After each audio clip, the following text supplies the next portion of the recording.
Welcome to part 12 of this series, trying to locate the sons of Noah and where they really went to. Now in this video we're going to be looking at the Hittites. And the Hittites, they're a descendant of Canaan, who's a descendant of Ham. And the Hittites derive from Heth. Okay, Heth is the second son. So we're going to look to see if we can find an idea of this nation by looking at the name and the meaning of the name. Because often in the Bible, the name gives us an idea of the character of the people. Now I know this is a bit small, but it says here that Heth means terror or dread, from the verb to deplete of courage. Just to get an idea that these people were considered dreadful. So if they came into your territory, they're going to spark like terror in the inhabitants. Now if we look to see where do they say that the Hittite region was in the ancient world, we can see that they actually placed them in Turkey. Let me show you this map. In this region of Turkey. Now this was known as the land of Hatti, and the capital was Hattusha. Okay. Now, but this is actually where they're saying that the Hittite Empire was. You see here, look. So you can see how it overlaps that region of Hatti. So let's look at the history and see the timeline. It says that the Hittites invade the region of Hatti and begin a systematic campaign against them, and the great city of Hattusha is sacked and destroyed. So I find this a little bit strange that the Hittites, they're saying, are invading Hatti, because this word Hatti seems to connect to the Hittites, because if we look at Heth, we can see how this word Hatti could derive from Heth, but now we've got the Hittites invading this region and conquering it. So what they're saying is that there's Hatti, and these Haitians were the native people of this region, and that the Hittites were living amongst them, but eventually the Hittites became more dominant and sacked the capital. But the interesting thing is that after this, they still kept the name of the land as Hatti and the capital Hattusha. So just from my view, I find this a little bit strange, because I would lean to the thinking that Hatti would be connected to Heth and the Hittites somehow. Maybe this might become more clear later on the more we learn about these Hittites. But this is where they're saying that the region of the Hittites was. Now, in the last video we were speaking about the Amorites, about how the Amorites had the Babylonian dynasty, and the Bible was talking about judgment coming to the Amorites and their time being fulfilled. And we can kind of see that the Hittites kind of may have brought this about, or been partly responsible. So if you look at the Hittites, they start to come onto the rise and become powerful. And it says here Aleppo is under Hittite control. We've got here King Mercedes of Hittites sacked Babylon, and this ends the Amorite rule. Okay. So you can see the Hittites are starting to rise and become a powerful kingdom. And it's interesting because if we look at what the scholars were thinking in the early 19th century, it says here, before the archaeological discoveries that revealed the Hittite civilization, the only source of information about the Hittites had been the Old Testament, okay, or the Bible. Francis William Newman expressed a critical view commonly in the early 19th century that no Hittite king could have compared in power to the king of Judah.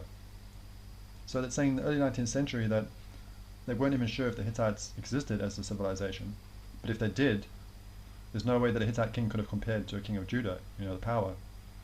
So now in this video we're going to try and learn more about the Hittites, and we'll come back to this quote and see how accurate was this, or how far off was this idea. Now, what we want to focus on is, I just wanted to go back to this timeline and just think about the Hittites sacking Babylon and looking at that.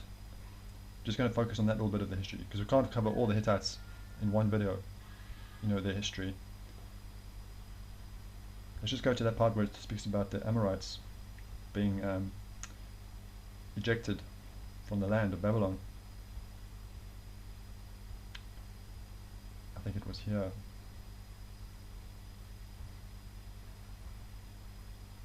Middle Kingdom, I think.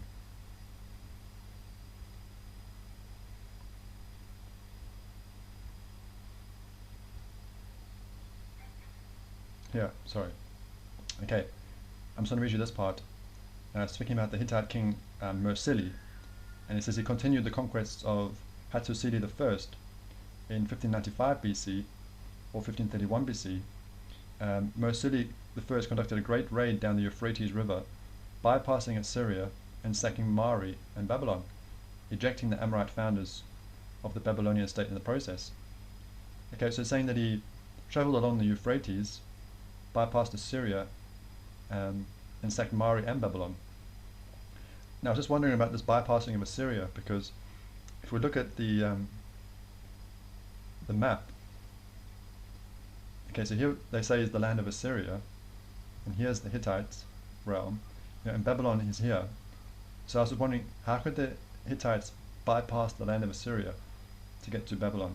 How would they do that? Surely the Assyrians would know that the Hittites were moving into their territory.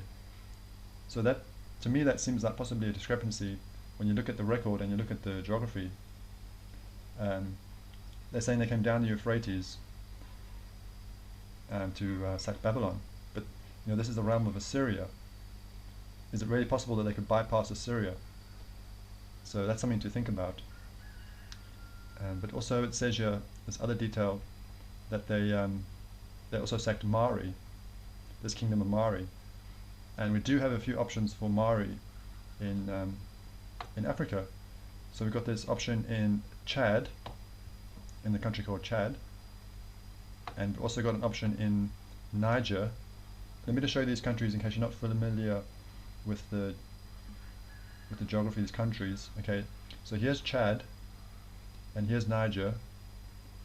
So there is an option for Mari in Chad, and an option for Mari in Niger, and also there's another region as well, look in Nigeria. So there's quite a few options. So it might have been quite a big kingdom. But if we just look at the map that we were looking at, and you need to watch the previous videos to know what we're talking about, but we were speaking about the possibility of the Euphrates River being in the West Africa. Okay, so here would be like Chad and Niger. So I was wondering if this might make more sense, that let's just say, this is obviously hypothetical, that one of these places called let's just say this one in Chad, Mari in Chad, or Mari in Niger, if it would make more sense with what we're looking at, if we say maybe this kingdom was located in this region, that he could be traveling along the Euphrates, sacking Mari, and then coming to Babylon, because remember we spoke about the land of Shinar. Okay, and remember we said that the land of Assyria could be in this region. Could that actually make a bit more sense, that he's traveling along the Euphrates, sacking a kingdom of Mari, but then he's able to bypass the land of Assyria to sack Babylon? To me, that obviously is hypothetical, but it would actually make more sense. It could actually work. But that would, it's going to take a lot of investigation and looking at all these different places to see if we can make that link stronger and make it find more things to support it. But to me, that might look a bit more plausible. Just to show that we do have these options for this kingdom of Mari in Africa. And now if you look at this timeline, just to get an idea what happened to the Hittites, it says here the Hittite capital was burned to the ground by the Casca. These are quite a mysterious people that I haven't been able to find anything convincing on them. But then there's a new Hittite Empire, a Neo-Hittite Empire in 1350 BCE, and it says that the Hittites sacked Mitanni. Now we haven't spoken about this kingdom, we'll do that later. Don't worry if you don't know all these kingdoms, we're just going to cover them slowly as we cover these different sons of Noah and his descendants. So we will slowly learn and build up our knowledge on these kingdoms. But just to show that the Hittites are a very big player in the ancient world, that because Mitanni is actually a big kingdom, and it shows the power of the Hittites and the influence in the ancient world.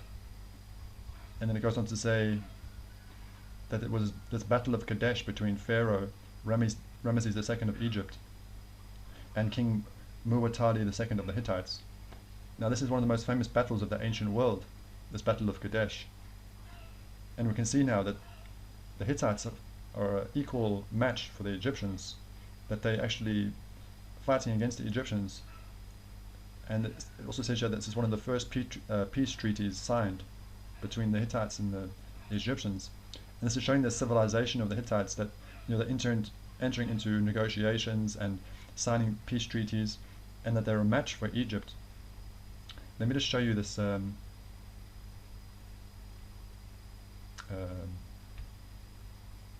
so this Battle of Kadesh, they say that it might have been one of the largest chariot battles in the ancient world, maybe ever, because it says it looked between 5,000 and 6,000 chariots in total. So it says it possibly the largest chariot battle ever fought. And then there's this peace treaty with Egypt. Here it is on the record. Here they've actually got the record. Possibly maybe the first peace treaty. So you can see there's more and more information coming out about the Hittites over time. So you can see how the idea has changed on them when we think about that quote about no Hittite king could compare to the power of the king of Judah. We're already starting to see that maybe that statement maybe was a little bit far off. But this Battle of Kadesh, we can see that it took place near the Orontes River, and we spoke about that when we were looking at Hammer the Great. So this is why you kind of need to watch the other videos. But we're speaking about Hammer the Great maybe being in this region of Nigeria, and we're also speaking about that we found possibly Damascus with the Damasak, Nigeria. Let me just show you on this map of Africa, of the actual countries. Okay, so here's Nigeria. Got this option for Damasak, for Damascus in Nigeria, and we were looking at Hammer the Great. Now, it's saying that this Battle of Kadesh may have happened in a similar region, and we do have this option for Kadesh in Cameroon, north. So let me show you that. Okay, so here's the Cameroon. So in North Cameroon, we do have this option for Kadesh. And you see how it's all kind of happening in this vicinity, that maybe this vicinity could have been very important in the ancient world. This is the work that we're doing, that obviously needs more investigation, and we need to find other things to support it, which we'll try to do as we go through the series. But we do have an option there for Kadesh in this region. And the Hittite Empire, it seems that it was kind of brought to an end by the Assyrians. Essentially, look in 1245 BCE, the Battle of Nerea. Tukulti-Ninurta I of Assyria defeats Tudalija IV of the Hittites. Okay, so it's the Assyrians that seem to kind of really bring the end of the Hittites, and we haven't really spoken about the Assyrians in terms of their empire and their history. So, but we'll slowly learn as we go. But there's no rush. Now, one thing I forgot to mention with this, with the Hittites conquering Babylon, okay, is that they actually didn't rule Babylon. They actually gave Babylon to rule to their allies, the Kassites. Now, these Kassites, they're another mysterious people that we don't know too much about, because it says here, look, the origin of the Kassites is uncertain. And they were not sure about the language classification. But it's interesting that they do say that some have tried to link it to Sanskrit, which could be interesting. And it says up here, don't confuse us with the Kushites. But I'm wondering whether there might be a link to the Kushites with this Kassites, or the Kassi. And I did find this one article which was interesting. It says Kassi or Kashi as Hittites. Let me just read you this part. It says, this location in Hittite Asia Minor in southeast Cappadocia for the Kassi homeland is confirmed by an inscription of a Kassi sailor prince who has left an inscribed monument in the Don Valley of Scotland. So this is saying that there were Hittites present in Scotland, which is quite fascinating. And this is 400 BC. In his bilingual inscription with the sun cross, it tells that he erected his great stone monument to the fire god Bil. Okay, so this Bil is Baal, or Baal, spoken of in the Bible, the worship of Baal.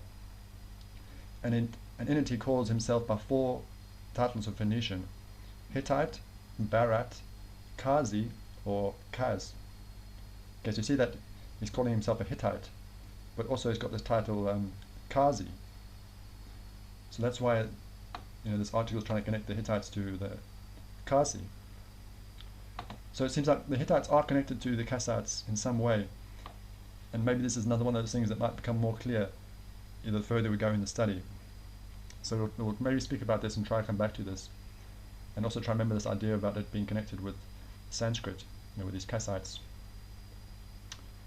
I think what I would like to do now is try to think about the linguistics and the language, and see what we can learn about the Hittites with linguistics, because if we can learn about the language, that can try to tell us about the influence of the Hittites. How great was their influence in the ancient world? What cultures did they influence? Because we're already starting to see that they were a civilized nation. Now I just want to read you this part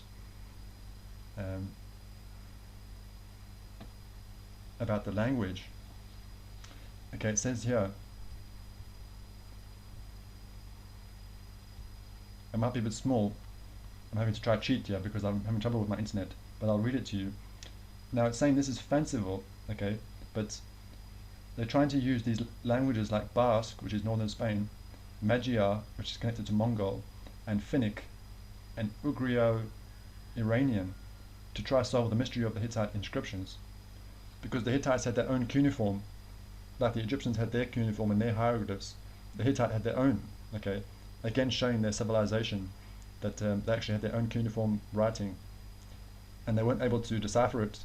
But it's interesting that they were choosing these options like Basque in northern Spain and Magyar, but they're saying that it might be fanciful, trying to do this. But this is the interesting part here. I'll read it to you in case you can't read it. It says, Professor John Campbell of Montreal endeavors to establish the existence of a family of languages which he calls Ketan.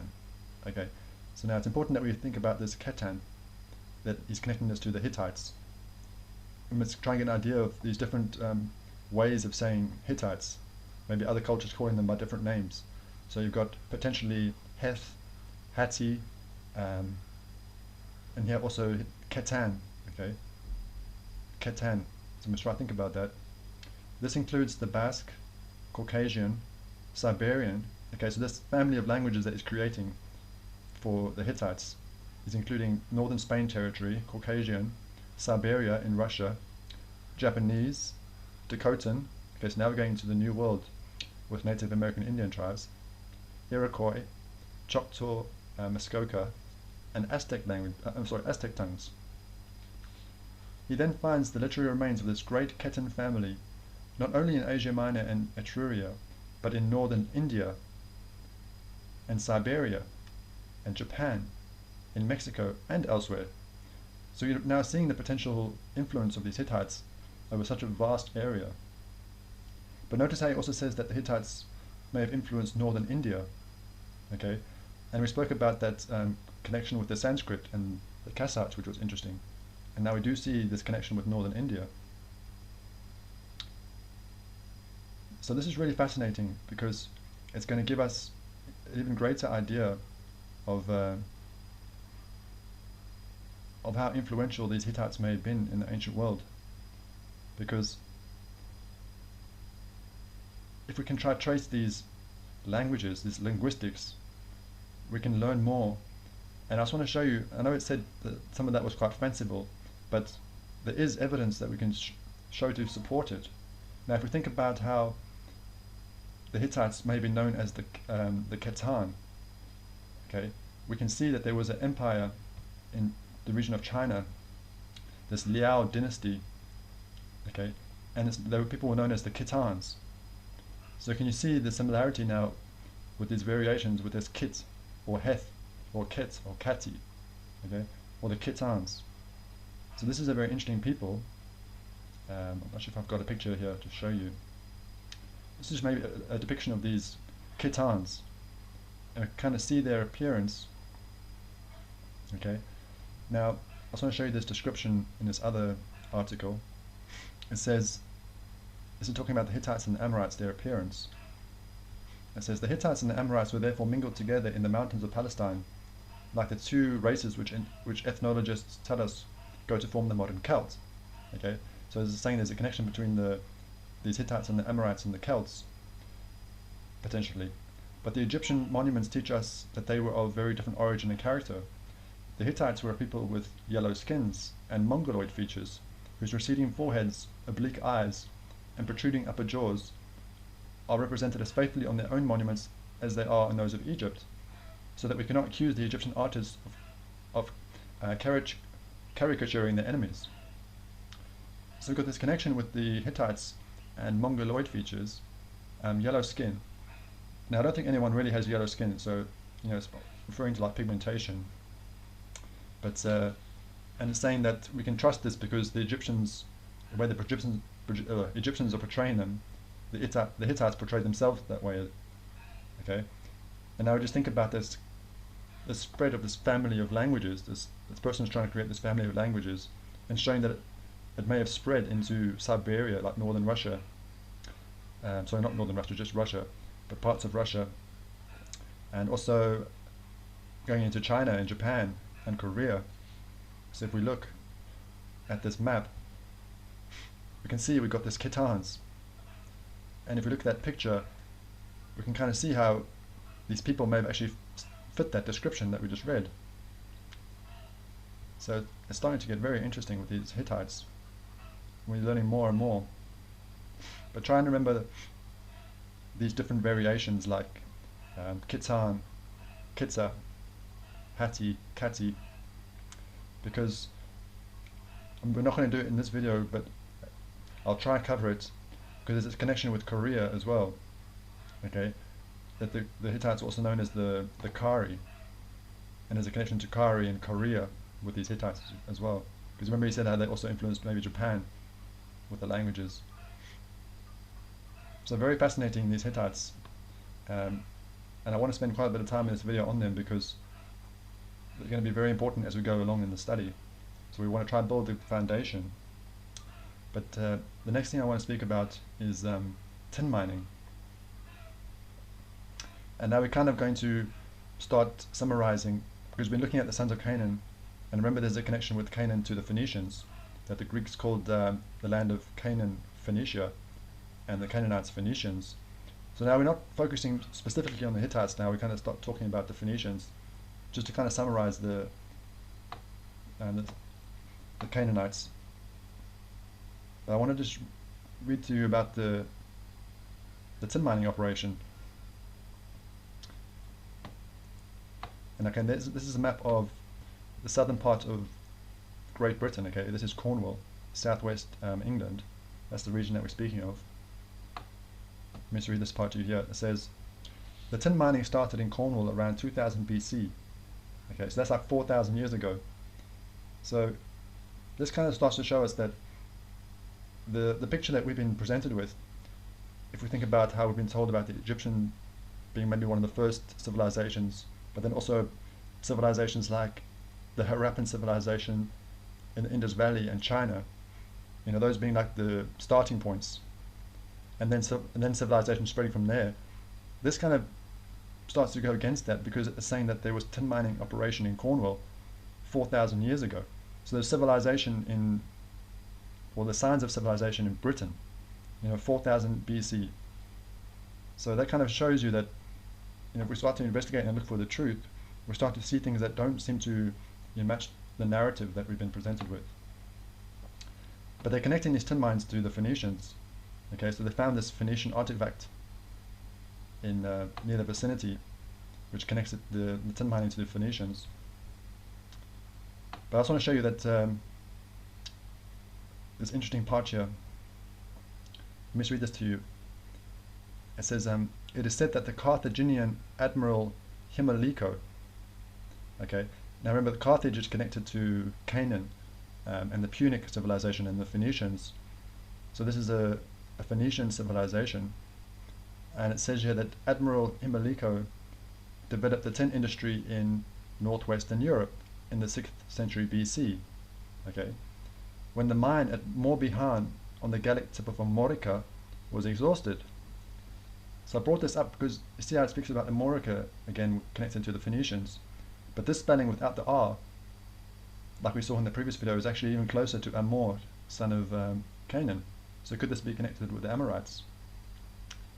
I'm not sure if I have a map here to show you. I do. See, remember we're speaking about this Amorica and the Veneti being connected with the Phoenicians. Just to show this idea, because remember we said about the Amorites being called Westerners. Does it make sense for them to be called Westerners in this region? Okay, but now if you look at the work that we're doing, with the picture, with Amorites being in this region, being to the west of Egypt, but also having influence in Spain, going into France and Britain. And then we see it on that map, I think it was here, possibly with Amorites in Western France. We can see their connection with Western Europe and West being maybe called the Westerners, how that would make sense. But I just want to show you this other mining operation which was in Spain. It says here, but all the other mining operations of the Phoenicians were insignificant compared with those of which was the theatre of Spain. Spain was the Peru of the ancient world and surpassed its modern rival in that it produced not only gold and silver but also copper, iron, tin and lead. So we're starting to see that these Phoenicians had a mining operation going to Spain, to France, to Britain, maybe even further into Scandinavia. But also Sardinia was very important, and Cyprus was important to them. Just to show that these Phoenicians were actually very important in the ancient world. And we're probably going to have to do another video just focusing on the Phoenicians, because they really do seem to have a big impact on civilizing and cultures and of Western civilization. Okay, so the reason why I bring up the mining is because for this Hittite Empire, we can see how it's actually a big player. And if we think about the Battle of Kadesh and the chariot warfare, I was trying to see if I can find a picture of that, over the chariots. I think it was here. Not that one. There it is. Sorry.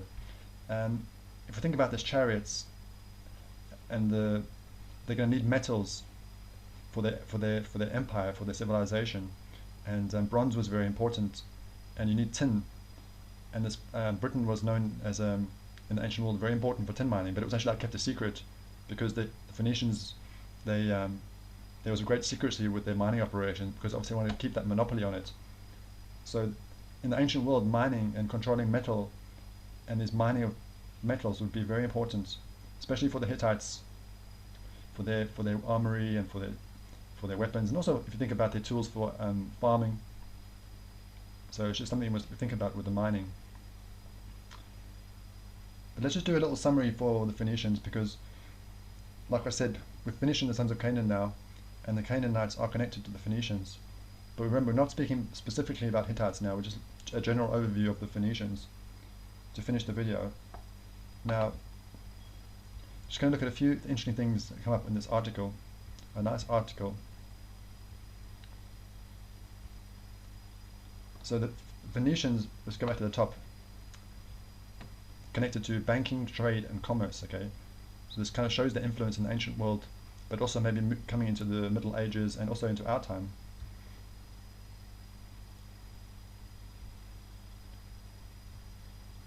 This is a nice map to show the Phoenician world.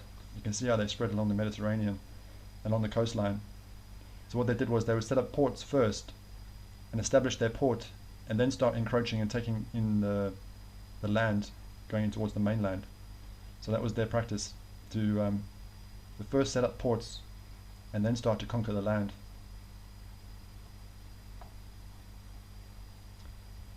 So that's the Mediterranean. And then there's that theory that they connected to the Spain, France and Britain and maybe even Scandinavia, and also theories now that maybe they even explored the New World. So a maritime empire. It says here Plato referred to them as lovers of money rather than the lovers of knowledge.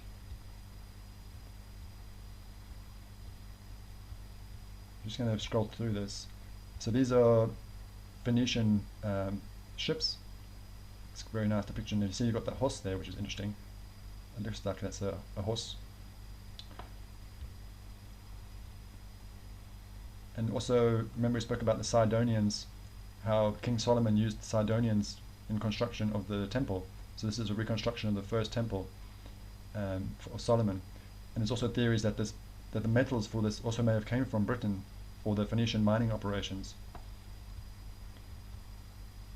And we spoke about the Phoenicians being connected to the Tyrian purple, and that's why they're known as, well, it might be the reason why they're known as Phoenicians, is connection to red or purple. And here's an image of a mosaic of a royal with a purple, Tyrian purple. This is the mining operation. And there's one thing to think about is actually the dark side of history with the slavery and the people actually working in these mines. Because we think about civilization and we kind of marvel sometimes and celebrate civilization, some of these amazing feats that are done, but sometimes we forget about the dark side of it with people in these dark mines in these dangerous conditions, a terrible, possibly even terrible life expectancy, and you would have to have slavery and human trafficking involved in these operations, which is the dark side of history that we don't focus on, or we don't always focus on. So these are some coins, Phoenician coins. The interesting coin here I saw was this one here. This is supposed to be a bust of Hercules, but can you see how he's got the aquiline nose? And we spoke about the aquiline nose being a trait of the Amorites, so I thought that was interesting. And it says here that according to Pliny, the Roman historian, the Phoenicians invented trade. So we can see that maybe that could be true.